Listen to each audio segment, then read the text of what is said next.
মঞ্চে এসে আসন গ্রহণ করার জন্য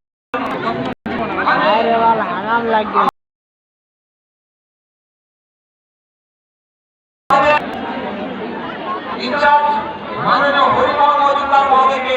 মঞ্চে এসে আসন গ্রহণ করার জন্য আমি প্রধানী কার্যকর্তা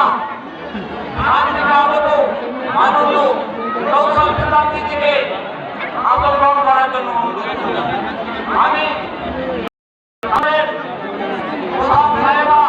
মাননীয় শ্রীমতী পূর্ণিমা মণ্ডল মহাদয়াকে মঞ্চে আসন গ্রহণ করার জন্য আমি আমাদের পঞ্চায়েত সমিতির মেদিনীপুরের পঞ্চায়েত সমিতির সদস্য এবং রতুয়া 1 নম্বর ব্লকের বিরোধী দলনেত্রী মাননীয় অনিমা মণ্ডল মহোদয়াকে মঞ্চে এসে আসন গ্রহণ করার জন্য আমি আমাদের পঞ্চায়েত সমিতির সদস্য মহানন্দা মেলার পঞ্চায়েত সমিতির সদস্য